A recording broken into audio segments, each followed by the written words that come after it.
All right, good morning, good afternoon, and welcome to the Allotrope Foundation Allotrope Connect Virtual session.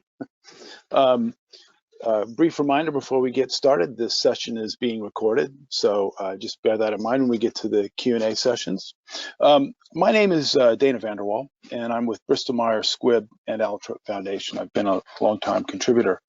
While we miss seeing everybody in person, and the energy that kind of an event brings, we're hoping everybody's happy, healthy, enjoying the time at home, and we're delighted that you're able to join us virtually here today. So if we go to the next slide, Matthew, we've got a really fantastic agenda today and over the next several days for these webinars. So it's great, actually, that given that folks aren't traveling, we have the option for more people to be able to join us anyway, because there's a lot of new materials, a lot of new examples, and a lot of great illustrations of the fact that we're making some very real progress. So today, after an introduction briefly into the basics of Allotrope Foundation and why we're here, Matthew Fox, our product director, is going to run through sort of the roadmap for the year.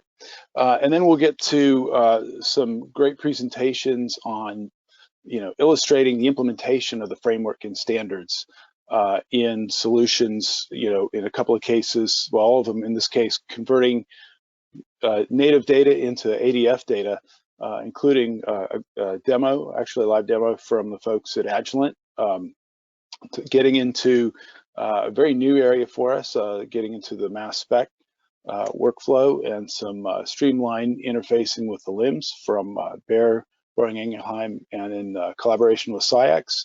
And then we'll wrap up today with a presentation from TetraScience on their file converter and a little bit about the startup's journey to deliver on the bigger picture promise of Allotrope Foundation. So let's get started with why are we here? What I really want to talk to a little bit about first is ROI. That is to say, return on investment, namely the investment that we make in our data. Data is the fundamental asset, the most important asset of any R&D based organization, and indeed is driving an increasing number of organizations or businesses in general. But we're not always getting a great return on that investment. And for example, this article highlights a lost opportunity cost, which is to say that if you're suffering data issues, it doesn't matter how much you invest in the AI or machine learning project or capability du jour. The underlying issues of data quality or access to it are going to completely undermine those efforts. And as you can see in sort of the upper right-hand corner of that article, the next one to read is the fact that based on some recent surveys, only about 3% of a company's data actually probably meets very high data quality standards that you would want to invest this kind of an effort into, this machine learning effort. So if we go to the next slide, Matthew. It really is worse than a lot of people realize. So in a study across 75 executives across different companies, and this is very broad brush businesses, this isn't specific to pharma or R&D, they found that, as I said, only 3% of their records fell within what was in this study deemed to be an acceptable range of quality. And in fact, on average, 47% of newly created data records have at least one critical error. That is to say, something that's going to impact work, something that's going to impact something downstream. So this is fairly widespread. And the way those costs add up are as follows. So there's an analysis that illustrates that, or where they found through studies that it roughly costs 10 times as much to do a unit of work when the data is flawed versus when it's perfect. And so if you think about that, if you have a process, you have a certain number of steps, and it costs you $1 each time you do that. So if you do that 100 times, it's a $100 cost you have into that. If just 11 instances of those cases have some flawed data, and you increase that cost in those cases by tenfold, your cost overall doubles, right? And the way that sort of thing starts to build up now has been other estimates that illustrate that knowledge workers, people that work with information and data, spend up to 50% of their time dealing with mundane quality issues. And of course, a lot of people are familiar with the studies that have illustrated that for a data scientist, this goes up to as high as 80%. And a lot of this comes from checking data, seeking confirmation from other sources, and making little corrections, becoming essentially little hidden data factories. Ultimately, some studies have shown that that rolls up to anywhere between 15 and 25% of the revenue for most companies. So in that case, we're definitely not getting a return on investment on our data. In fact, we're suffering a pretty significant cost in that case. So if we thought about what it would take, what kind of return on investment we might get by changing those sorts of things, just take a few percent of that, and you've already you're getting back significantly more than a particular IT project in a targeted way would help things. So, but the problem is that we, all these manual steps to deal with the problem waste time. It's expensive, it doesn't work, and these problems never go away when you just deal with them manually. So what we need to do is focus on creating data quality at the source and realize that everybody who touches the process is part of the data creator. We sometimes think about it in too isolated a term in terms of thinking about the instruments or people typing in things of observations, but there's a lot of process steps and a lot of people touch it, and each one of those creates some piece of data or metadata. That ultimately is what led us, these kinds of observations and this motivation to change things at the source is what led us to start Allotrope Foundation.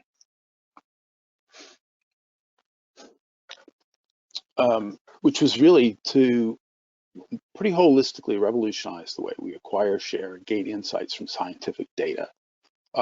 And we've invested a lot to build a community to do this, and as you'll see, their approach is not just a standard, but a framework for standardization of data. So if we go to the next slide.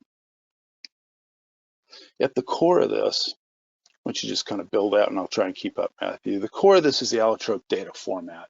So this provides an vendor agnostic, instrument agnostic, high performance file format that's instrument technique, so I said that's instrument technique agnostic, which marries raw data with context and also provides a capability to store complementary files along with it. You just keep building out, Matthew. Now, the way this becomes specific for an instrument or a technique is by way of providing structure and definition to the data via data models and vocabularies. The way we then make sure that it's implemented consistently across different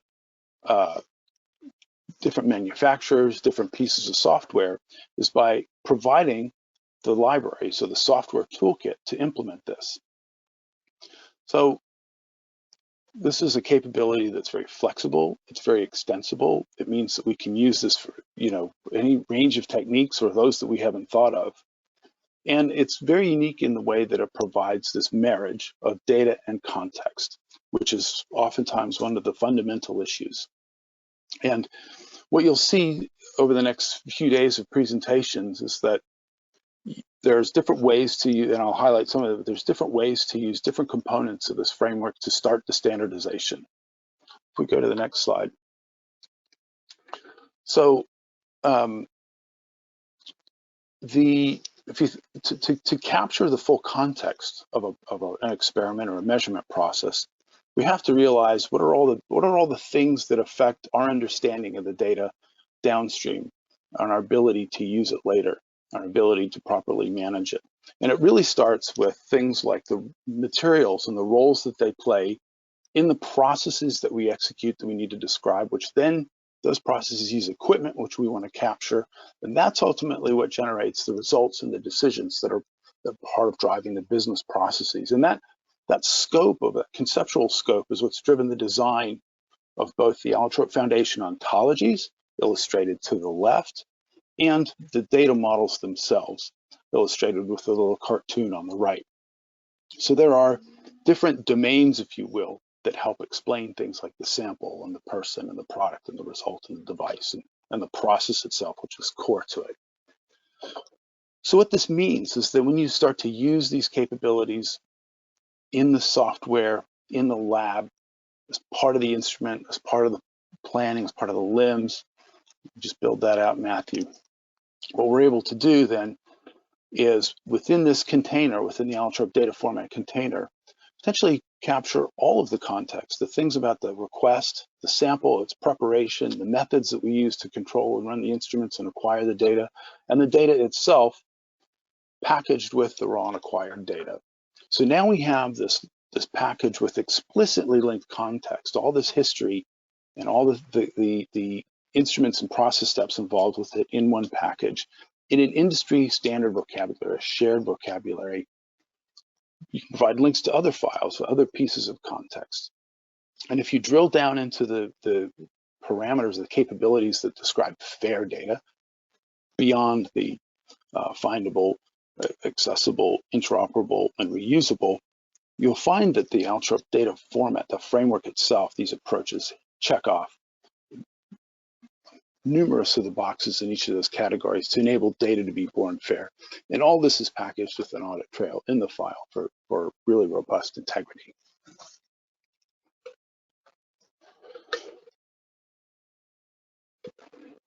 So if you think about the concept of digital transformation, which is another sort of very popular concept or theme, it can mean a lot of things to a lot of people, but fundamentally what we see it as meaning is that, you know, bringing the abilities to provide greater automation in the lab, self-documentation, and increase the interoperability.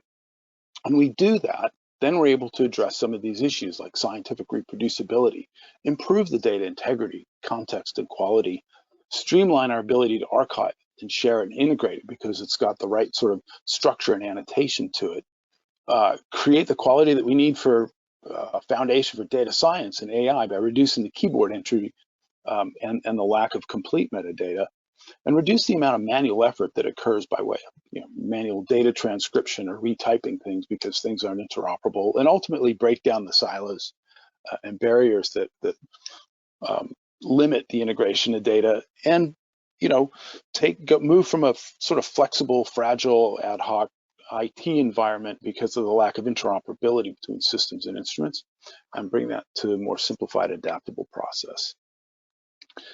That's really driven fundamentally by standard input and standard output. And the core to that is taking these standards, taking these class libraries that enable the creation of the ADF and the read of the ADF, and enabling software. And that's where the broader ecosystem of Allotrope Foundation comes in. So in addition to the member companies that you see pictured here, we have the Allotrope Partner Network, which includes participants from the instrument segment, providing services, other nonprofits and standards organizations, companies who specialize in software, informatics, analytics, other standards capabilities, and then some IoT companies. And ultimately, we're partnering with these companies, with people from these companies in working groups, in collaborating on projects, developing the standards, developing the use cases, which all lead to the creation of enhancements and extension of the framework and the ontologies and the data models. And then what the foundation itself is providing through our membership is the collaboration and organizational governance. We've got staff, including the product director, Matthew, technical director, Amnon, who you'll hear from a couple days, senior engineer, Ben. And then, of course, we fund additional framework development and above beyond what our staff can do, and manage the training and support and maintenance. These things are all what ultimately lead to solutions that you can use in the lab, in your environments. And what we're going to hear about then for the next couple of days is how solutions are being created using the framework within this ecosystem to provide these kinds of solutions and benefits we see on the right-hand side.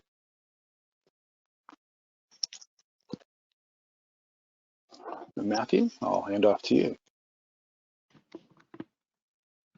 Thanks, Dana. My name is Matthew Fox. I'm the Allotrope Product Director.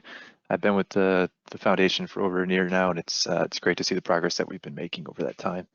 So pretty excited to share the product overview that we have here that we're going to go through today. So we're going to talk briefly about the foundation approach to the roadmap. This is important when folks are getting interested, either in joining or they're new.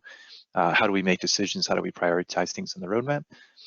Some highlights from the latest releases, ADF, as well as the AFO and ADM releases. And then we have some new tooling that I'm just going to talk briefly about here because our tech director is going to be going into more detail on the ADFC, which is the second one here, in a few days. So we have the shackle validator here. It's actually designed to allow users to evaluate conformance of the data descriptor portion of the ADF file, which Dana also noted. So it's similarly common for the RDF representations of the triples, with the requirements established in the appropriate shackle files contained in the Allotrope data model. So that's helping us make sure that what we are building is conforming correctly. The ADFC is a more recent development that is allowing the ability to visualize and explore a model's graph. So we had an existing product that was had certain limitations in it, and the ADFC is allowing us to more easily explore the graph aspect, as well as the data descriptor layer in the ADF. Additionally, I'll be going through the product roadmap. I'm very happy to say it's now interactive and it's web accessible and it's available to the public, so folks can click on it and see what we're doing and the progress we're making. And additionally, we have the recently released community website for the Allotrope community. So I want to go through how ideas are incorporated, and I wanted to kind of set the stage that when folks come into the community, sometimes they're not sure who to ask or even have a question, or if they have an idea, how to get that idea received, and if there's any action to take on that. So the Allotrope community really is the one that sources the ideas. We, as the foundation, are open to thoughts from anyone in the community, as well as the public, if you have ideas. So those go directly to working groups or the leads for those working groups. We have different working groups ranging from regulatory and operations to specific modeling and semantic working groups, as well as some subgroups right now of the process analytical technology side of things that have spawned off as part of the modeling working group. Additionally, ideas can go directly to the product team.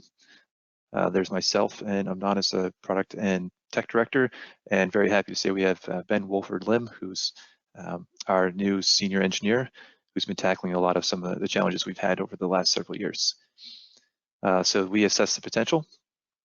We frequently review these, probably every week or two, about what's coming in and what questions folks have, and we address them in our the GitLab platform. So we take those and we assess on a quarterly basis from a backlog perspective and make proposals for what should be included in the next quarter. And depending on the type of overview required, the board of directors may need to have an approval for a larger spend or a larger initiative. And then once that happens, they go to the roadmap. So a quick background of what's going on right now with the Allotrope data format in our recent release. So we promoted to a full commercial release of 1.5.0. And to be specific, we call these release finals because the previous is a release candidate. We have a new ADF support partner, the HDF group, has taken over from Ostis, and they've worked really hard to ramp up to speed to successfully build both the Java and the C# builds for the ADF. And they also updated the HDF code to the HDF5 release 1.10.6. Upcoming things for the community right now is the candidate recommendation. So there's a couple small bugs that were noted during it, and we're going to be looking at those to incorporate into a 1.5.1 type release. And any details, if you're a part of the community, you can look on GitLab to see the bugs more easily and the details. Also, if you don't have access, this is a quick call out to anyone that's in the community. You can send me an email and I can get you hooked up with that. If you're onboarding, we now have an onboarding form for that as well. So from a knowledge transfer, also important that we had to bring on a new group, the HCF5 group, after having OSIS for many years. So it took us a while to make sure that we were going to transition smoothly from one to the other. So that took us a few months to go through, and we're happy to say that we've made a lot of progress to get that documented, so it's more easily readable for our tech team as well as the interested folks from the technical side. So from the ontologies and the data models, so we've had additional term creations and model development. Exciting to say that we've had a significant number of new models added, which they are also now on the website.